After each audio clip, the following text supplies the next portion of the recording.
Spinners have troubled Virat in the past. Shivam Dube has played his last ODI for India. Rahul needs to come in the setup. I totally agree with you on that. To be honest, Virat really struggles because he doesn't have the sweep. That was the only series Mendes troubled India. After that, they figured out how to play him, and never again did he trouble India. Magnificent catch. Just look at Badri now, diving into it. Lovely shot. Kicks it over the offside. That's a good shot. Back-to-back boundaries.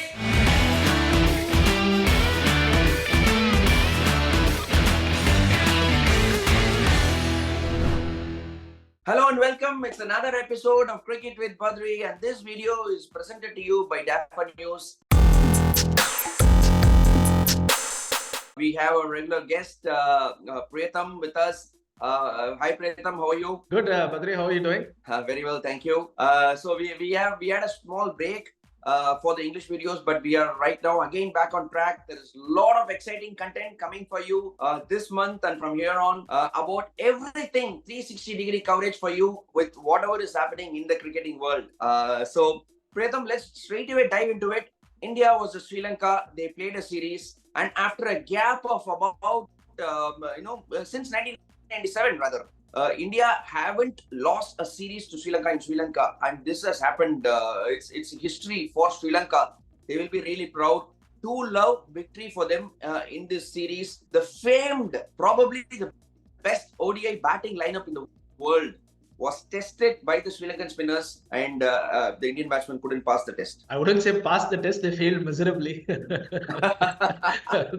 I think the last time I saw an Indian batting lineup being taken apart by this was 2008 when Ajanta Mendes just ripped through them in the Asia Cup final. So I still remember that was India was chasing about 270, 280. They were about 80 in 10 overs with Sehwag playing like Sehwag. Then Ajanta Mendes came in and he ripped through them. He took 5 or 6 wickets. And the test series that followed in Sri Lanka also, he was unplayable. And we are talking about the likes of Dravid and Tendulkar and Ganguly and Lakshman struggled. Incidentally, 2008 series is where I made my debut.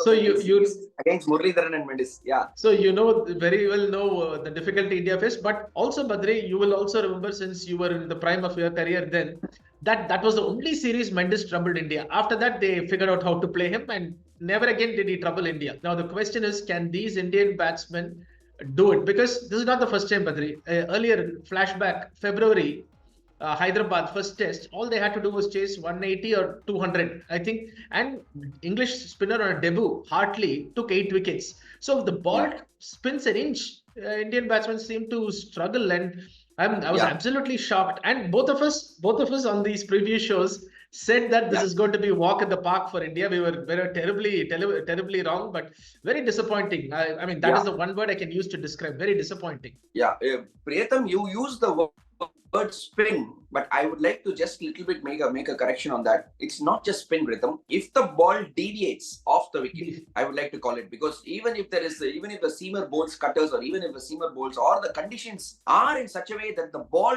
deviates, it doesn't come on the same line. If it deviates a little bit, Indian batsmen have been troubled. And spinners, yes, like you mentioned correctly, they really struggled. Only one lone light was shining bright, I think, for India. It was Rohit Sharma. He batted really well. His intent throughout the series was extraordinary. In the power play, he always played with intent. What a knock he played! I think in the power play in all 3 games. In fact, in the second game, he scored 64 of just 44 deliveries. He could have easily got on to 100. But he once again played his game. He walked the road that he spoke, that I am going to go after the run rate, and he did it. So yes, like you mentioned, Rohit Sharma was the lone, light for the Indian side. But when we talk about Rohit, we have to talk about Virat also. Virat is coming off a very poor year, Pritham. Like you mentioned, spinners have troubled Virat in the past. Once again, it happened this time. Just to put things in perspective, for all the great players like this, I agree, he's a legend. But 2024 has been a poor season for Virat. 14 innings he's played, 276 runs, 19.7 average, 150 plus scores, 3 ducks he has in 2024, Pritham. So this has not been a great year for Virat Kohli. And when you talk about spinners, we have to talk about Virat because spinners have troubled him in the past, and this Sri Lanka series was no different. Yeah, completely agree, Badri. I mean, especially if you saw the dismissal at the third ODI, unfortunately, the bat was nowhere near where the ball pitched. Who am I to give Virat Kohli batting advice? I mean, but he looked very, very clueless is the right word. It's a strong word to say about Virat Kohli, but I don't know, is he going away from his game? Because Rohit Sharma has said, this is the way I'm going to play, right? This is the way. And they asked him, he says, I don't care. I'm going to play this way. Like you rightly pointed out, easily 63 or 43, he could have stat padded it to 100 or 80 balls or something. In a way that could have been good. They may have won the game. But he says, no, this is the way I'm going to play. Then is Virat caught in the middle? Because yesterday he was 20 of 17 balls when he got out. That was unusually quick start for Virat also. Is he also trying to play the Rohit way and not playing his usual way? Because he's a ODI all-time great. There's absolutely no doubt about that. So is there a confusion in his approach? Because I saw the same confusion in Shubman Gill's approach, stepping out to a pace bowler. So I think there's some muddled thinking happening. Yeah, correct. Lack of clarity. Lack of clarity is what the word I would like to use, because clarity is the one that breeds confidence, that we say. Clarity is lacking, perhaps in the case of Virat Kohli and Shubman Gill. Why I would like to point it out is, see, Rohit can be Rohit. He can play like that. He can go straight away, go after the bowling. And to be honest, Rohit is one of the best players of spin in this team, according to me, because he has a lot of options. He has the option of stepping out to the spinners, hitting over the top. He has the sweep. So these are weapons you need against spinners. Let's be honest, Virat really struggles because he doesn't have the sweep. We've been speaking about it quite a bit. Even for the great that he is, even Mahendra Singh Dhoni struggled a little bit against the spinners because he doesn't have the sweep. It's a very, very important weapon, Priyatham. You need that shot to get yourself out of trouble, especially in conditions like these. So I feel that in a modern day game, you need to have all the shots. And you need to execute it when the time comes. Shubman Gill also not a great sweeper of the ball. So I think one of these reasons why Virat Kohli and I think Shubman Gill have been struggling. Another thing is they can't play like Rohit. Let's be honest. These players need some time. They need some time, play some balls, and then up the strike rate, up the ante. But that has somehow not been happening. And I think it's about time. And let's be staying on that point. We spoke about this in our previous video also. Gautam Gambhir had mentioned that these players have to play domestic cricket. Will it? I think this should probably be happen. Looking at this, because the ability to play spinners is coming down, and no better way to practice playing spinners than playing domestic cricket. Tulip Trophy or a few Ranji games here and there will help. I think definitely it will help, especially now the focus shifts to tests, Badri, starting with September in Bangladesh and then October New Zealand, and the big test going away to Australia. So now all of them have to get into the red ball mode. So nothing like playing a couple of Ranji games or a Dilip Trophy game before the test start. And I honestly think the batsmen will benefit a lot more than the bowlers, because it's not a bowling problem that we've had in red ball. Because when you have Ashwin Jadeja, you don't have a problem with spin at home at all. So it is not the bowlers who've had a problem. It is the batsmen who have had a problem, and I definitely agree with Gambhir. In fact, initially I thought it may have been overkill, but the way these guys have batted, I think definitely somebody like even a Virat would love to get some runs under his belt before the tests start. But let me ask you this, Badri, you have you've scored tons of runs in domestic cricket. Somebody like a Shreyas Iyer, we always our media calls him spin killer. What happened to him? We talk about Gill and Kohli, and what happened to Shreyas Iyer? This is all spin. It is not pace bowling, short bowling, which Shreyas Iyer may have a weakness against. But this is spin, and he's supposed to be a spin killer. What happened to him? Yeah, he's been a disappointment, honestly. I think, to me, it was rustiness, because he hasn't played any cricket for a while. He just came in straight away because he was not part of the T20 setup. And Shreyas Iyer is coming straight away into the series, thinking probably that Sri Lanka would be a little bit of an easy outing for him. But it turned out the other way. Actually, it was a challenging series where the spinners were coming into the fore, and Sri Lankan spinners on their home conditions, deadly combo. And that's what happened to Shreyas Iyer. I think he was tremendously rusty, and that just showed.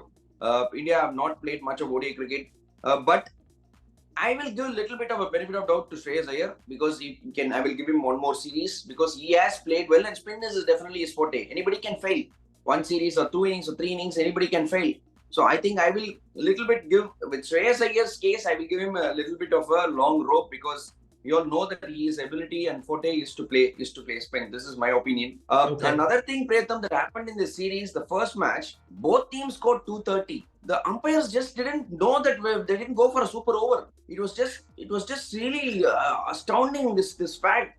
Two umpires, Joel Wilson, Ravindra Vilmasiri. These were the two umpires.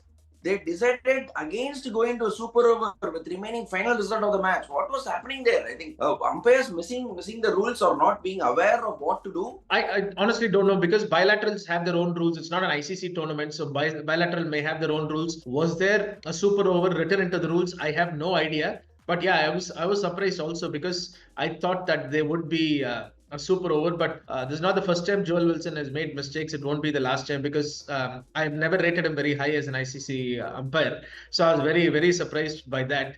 Definitely. And also, one big disappointment for me in this series before we move on, Badri, was they dropped KL Rahul so easily. He's averaging 60 for you in the last 2 years. I think after a long time, you have somebody in the middle order who's a solid presence. And this love affair with Shivam Dube, all 3 games they gave him a chance. In fact, first game he could have finished, he did. Second and third he was poor. So Shivam Dube, I think, has played his last ODI for India. I can guarantee that. I don't think he's playing ODI cricket for India again. I think KL Rahul should definitely come into the setup. He should be part of the setup. He's been around for a long time. He's very experienced. He's very versatile player. You called it right. About time. Yes, T20 cricket, I agree. At least we can give a little bit of a long rope. Even then, I won't. Personally, I won't. But Shivam Dube, at least T20 cricket, he has a chance. But ODI cricket, no chance, Pratham. He cannot run well between the wickets. He's not a player who will keep rotating the strike.